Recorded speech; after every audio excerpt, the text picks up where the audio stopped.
안녕하세요. 수아입니다. 이번 시간은 일찍 죽은 동생이 형의 수신이 되다. 이 글은 오래전에 제가 잠시 머물면서 봉사도 하고 공부도 했던 도량에서 만난 어느 처사님의 이야기입니다. 한동안 뜸했다가 제가 또 무언가에 이끌려 그 도량에 다시 갔더니 처음 보는 처사님이 와 계시더라고요. 오신 지 얼마 안 되나 보네요. 그랬더니 그렇다고 했습니다. 아주 젊은 분이었어요. 그런데 딱 봐도 절에서 허드렛 일이나 할 사람으로는 보이지 않는데 왠지 그러니까 먹물 냄새가 났던 것이죠. 좀 지적인 분위기도 나고. 어쩌다가 한마디 한마디 이렇게 하는데 '어 공부 좀 많이 한 것 같네.' 이런 느낌이 딱 드는 이제 그런 저사님이었습니다. 그러다 어느 날 절 식구들이 좀 거의 없을 때 이제 저도 봉사자니까 같이 일하는 시간이 많았었죠. 그래서 같이 또 공양도 들고 그러다 보니까 좀 대화도 통하고 그래서 조용한 시간이 된 어느 날 그분께서는 점심 공양을 마친 후에 저에게 자신의 인생사를 털어놓았습니다. 자신에게는 자신의 집안은 형제 둘이었다고 합니다. 자신이 맏아들이었고 그런데 어려서 우연히 집에 들른 탁발생이 어머니께 충격적인 말을 했다고 합니다. 탁발생이 말씀하시길 어머님은 아들 둘을 다 키울 수가 없을 것입니다. 하나는 일찍 죽게 됩니다. 그러니 한 아이는 저에게 주십시오. 중을 만들게 했습니다. 그러면 명을 이을 수 있습니다. 그러더래요.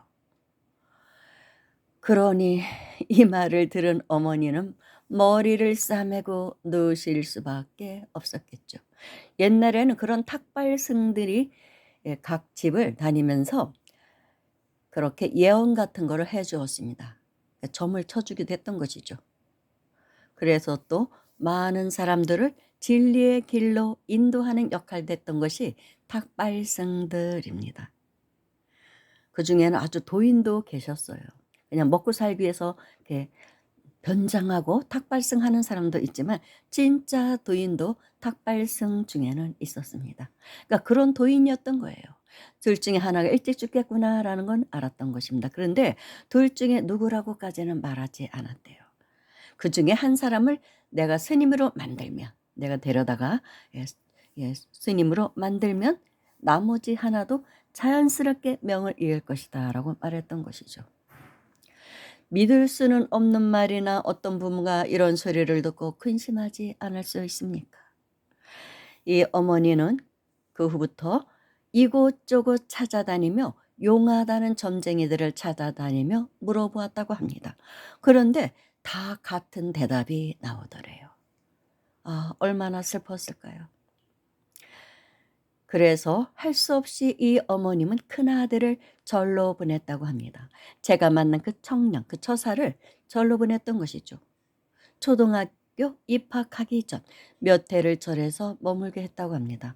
동생은 그 얼마나 어렸겠습니까? 동생은 너무 어려서 차마 아직 뭐 젖도 다 떼지 못한 그런 동생이었는지 해서 보낼 수가 없고 그래도 조금 큰 그 큰아이를 절로 보냈던 것이죠. 그렇다고 동자승으로 만든 것도 아니었다고 합니다. 근데 집착이 있으니까 애착이. 그래서 초등학교 입학할 때 데리고 나온 거예요. 그래서 초등학교를 입학시킨 것입니다. 그래도 몇 년 절에서 살다 나왔으니 업이 소멸되지 않았을까 하는 그런 생각을 했던 것이죠, 엄마는. 그렇게 믿고 또 싶었겠죠. 그런데 사고가 나게 됩니다. 일찍 죽은 것은 자신이 아닌 동생이었다고 합니다. 갑작스럽게 교통사고로 세상을 떠나게 됩니다. 그것도 형이 보는 앞에서 사고를 당했다고 합니다. 그러니 이 청년은 얼마나 트라우마를 갖고 살았겠습니까? 어느 날 둘이 이제 장난하면서 언덕 위를 막 올라가는데 뒤에 따라오던 동생이 누군가가 부르는 소리를 듣는 것처럼 "예." 그렇게 대답을 하면서 갑자기 뒤를 돌아서 뛰어내려가더라는 거예요. 언덕바지 밑에서 뛰어내려가더래요. 형은 누군가 부르는 소리를 듣지 못했다고 합니다. 근데 동생이 대답을 하더래요. 네 하면서. 그러면서 뒤로 싹 돌아서 뛰어내려가는데 그때 골목길에서 트럭이 나온 거예요. 뭐 아이가 갑자기 뛰어나올 거를 알았겠습니까? 그래 가지고 예 차에 치여서 그 자리에서 죽었다고 합니다. 정말 그 어린 나이에 그 어린 동생이 죽는 것을 봤으니 교통사고로 얼마나 마음에 상처가 됐겠습니까? 엄청난 트라우마를 갖고 살게 되죠, 이 청년은. 그런데 이 청년 역시 3번의 죽을 고비를 넘기게 됩니다. 그 후에 그것도 상식적으로는 이해가 안 될 정도로 기적적으로 살아납니다. 늘 다니던 성수대교를 그날은 학교가 가기 싫어 만화방으로 가는 길이었다고 합니다. 만화방으로 갔대요. 중학교인지 고등학교인지 아무튼 뭐 그때 이 성수대교가 무너지는 사고가 난 것입니다. 그날따라 학교가 가기 싫더래요. 그래서 예, 만화방으로 갔대요. 그런데 성수대교가 무너지는 사고가 났으며 친구 몇 명은 그때 죽었다고 합니다. 그것도 이 청년에게는 엄청난 트라우마가 된 거예요. 사랑하는 친구들이 예, 성수대교가 무너져서 죽었다는 거. 그 비보를 들었을 때. 그리고 또 한 번은 높은 곳에서 발을 헛디뎌서 떨어진 적이 있다고 합니다. 그런데도 다친 데 하나 없이 일어났대요. 그리고 교통사고로 차가 박살이 났어도 운전을 하면서 가는데 차가 박살이 났어도 몸은 끄떡도 없더래요. 그렇게 기적적으로 다 명을 잊게 됩니다. 그래서 이 청년은 방황하기 시작하게 되죠. 그럴 수밖에 없지 않겠어요? 이런 큰 일을 겪게 되면. 그래서 어느 스님을 찾아가서 여쭤보니까 죽은 동생이 이 청년의 어깨 위에 앉아 있다고 하더랍니다. 그 아이는 뗄래야 뗄 수도 없을 테니 그냥 같이 살라고 하시더랍니다. 뗄 수 없는 존재다. 그 아이가 형의 수호신 역할을 하며 여러모로 돕고 있다는 것이죠. 그러니 굳이 떼려고 할 필요가 있느냐. 그리고 떼지지도 않는다고 하더래요. 그래서인가 그 동생이 도와주어서인지 대학을 졸업하고 사업을 했는데 많은 돈을 벌었다고 합니다. 몇 년 사이에 평생 살 수 있는 재산을 축적하였다고 합니다. 그리고 이 청년은 명문대 종교학과를 나왔습니다. 석사학위까지 받은 석사학위는 비교종교학과에서 이제 받았다고 하더라고요. 이런 시련을 겪다 보니까 자연스럽게 종교 쪽으로 마음이 가서 이제 과도 그렇게 종교학을 선택한 것이죠. 하지만 이제 결혼은 했는데 결혼 생활에는 실패를 하게 됩니다. 맞지를 않았던 거예요, 서로가. 그래서 이제 아이는 하나 있고 이혼을 했다고 합니다. 그래서 그때부터 진짜 또 방황을 하게 되죠. 아, 결혼 생활도 나는 왜 이렇게 평탄하지 않을까? 그래서 차라리 출가할까도 생각했지만 그 또한 내키지도 않았다고 합니다. 그래서 이곳저곳 선지식을 찾아다니는 방황이 시작된 것이죠. 도무지 마음을 잡을 수가 없다고 한숨을 쉬었습니다. 삶의 진정한 의미를 자신은 모르겠다는 거예요.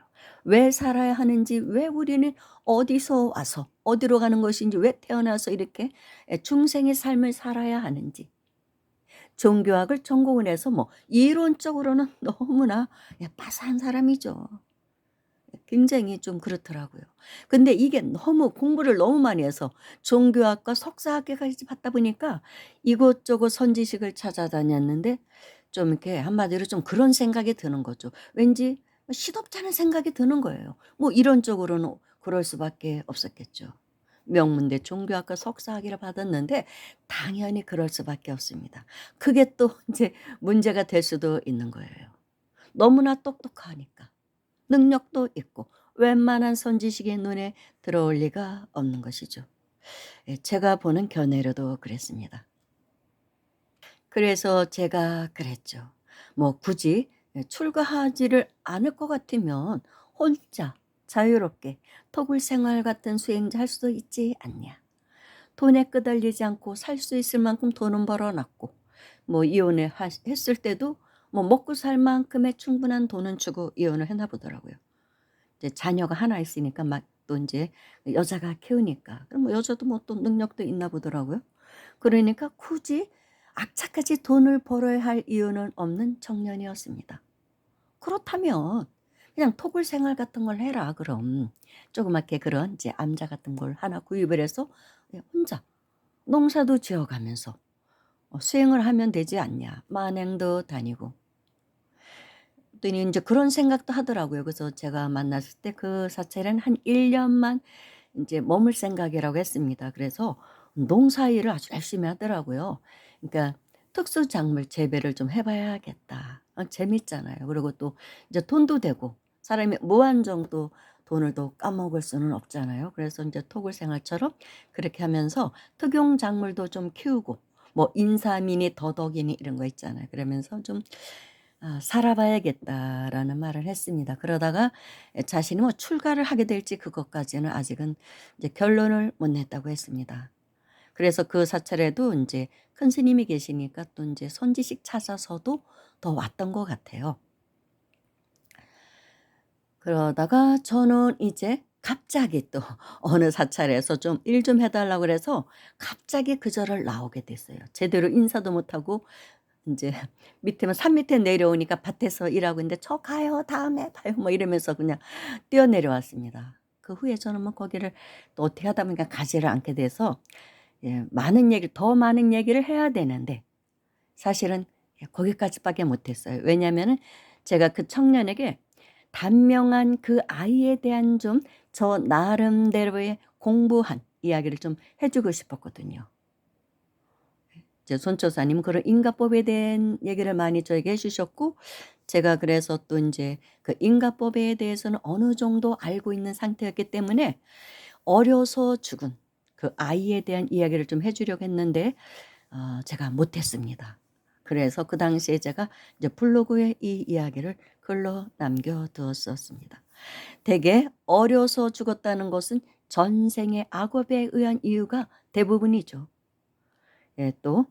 또는 전생에 수행을 많이 한 고승들은 자신이 태어날 곳을 선택한다고 합니다. 그런데 잘못 선택해서 '내가 이 집에 와 갖고는 수행자가 되기 어렵겠는데.' 그래서 스스로 어려서 1 살, 2 살, 3살 때 죽어버리는 경우도 있다고 합니다. 손조사님은 직접 그런 아이들을 만났다고 합니다. 그 어머니께서 뭐 좀 신비한 이야기를 해 주는 아이들이 있는 것이죠. "나 잘못 들어왔어. 나 갈래. 다른 집으로 들어갈래." 이러는 것입니다. 그리고 또 어떤 아이는 보살의 화연으로 그 집안에 큰 도인이 나오게 하려고 일찍 죽어서 인생 무상을 공부시키기 위한 경우도 있다는 것입니다. 어쩌면 이 청년의 동생은 그런 경우일 수도 있는 거예요. 그래서 윤회의 궤도에 들지 않고 형의 수호신이 돼서 따라다니고 있는 것입니다. 그런데 또 한편으로는 이런 생각도 들더라고요. 뗄래야 뗄 수도 없을 거라는 그 아이는 어쩌면 형을 공부시키기 위한 보살의 화연이 아니라 어쩌면 한 몸이었던 아이가 둘로 태어난 것이 아닌가 그런 생각도 했어요. 옛날에 그 고승들은 뭐 죽어서 두 사람으로도 태어나고 세 사람으로도 태어나고 뭐 25 명의 사람으로까지 태어났다고 그 화신을 놔두었다는 사람 이야기도 제가 들었거든요. 뭐 파드마 삼바바였다나 당신이 전생에 그런 사람 이야기도 제 도반에 만났다는 얘기를 했었거든요. 그래서 뭐 그럴 수도 있다고 합니다.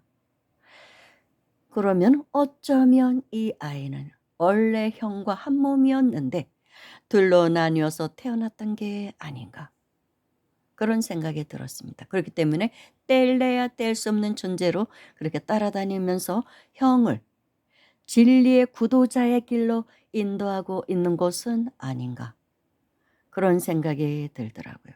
물론 또다시 태어나서 단명보를 받고 싶지 않은 열망 때문에 태를 받아 태어나는 고통을 다시는 겪고 싶지 않아서 형과 같이 윤회고를 벗어나고 싶어서 따라다니는 것일 수도 있죠. 그럴 수도 있습니다. 그래서 형이 수행을 할 때 같이 수행을 해서 이제 그러고 싶을 수도 있고, 그렇지만 어쩌면 형의 분신이 태어난 거일 수도 있다는 그런 생각을 했습니다. 형 앞에서 사고로 죽는 모습을 보여주면서 그날부터 공부시켰던 것은 아닐까. 이상하게도 그 아이는 꼭 자살하는 사람처럼 차에 치였다는 것입니다. 갑자기 놀다가 앞을 보고 달려갔는데 누군가가 뒤에서 부르는 것처럼, 소리를 들은 것처럼 네 하고 달려 내려가다가 차에 치여 죽었다는 것입니다.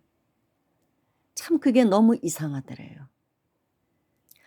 그래서 이 청년도 범상치 않았지만 그 아이 또한 범상치가 않았다는 생각이 들었습니다. 정말 이 이야기를 청년에게 좀 해 주고 제가 좀 하산했어야 되는데 이야기를 해 주지 못했습니다. 그러다가 또 그 후에는 제가 또 바빠 가지고 그 도량에 가 보지를 못했어요. 뭐 1년 후에 떠났는지 어쨌는지도 모르겠습니다. 그 후로는 제가 그 도량에를 가지를 않았던 것 같아요. 어떻게 하다 보니까 그렇게 됐습니다. 아무튼 이런 청년이 있더라고요. 그래서 청년이 꼭 큰 인물이 되기를 바라는 마음. 정말 그런 마음을 제가 가졌습니다. 많은 사람들에게 햇빛과 같은 존재가 되기를 바라는 마음. 광명의 존재가 되기를 간절히 염원하면서 제가 글로 이 이야기를 올려놓았었습니다. 그 후에 아무튼 이렇게 수행자 팔자로 태어난 사람들은 살면서 고가 많습니다. 어떤 형태로든 큰 충격을 받아서 좀 이렇게 어디서 와서 어디로 가는지 존재에 대한 깊은 그런 물음을 갖게 되고 그 길로 서서히 가게 됩니다. 그러니까 결혼 생활도 파탄이 났던 거예요. 평범하게 세속락을 누릴 사람이 아니었던 것이죠. 그리고 진리의 길을 가는데 돈벌이에 매이면 또 힘드니까 그렇게 돈은 또 많이 벌게 해 주었는지도 모르죠. 그렇게. 이것저것에 걸림이 없는 수행자의 길을 가도록 그렇게 이끌어 주었을 수도 있는 것입니다.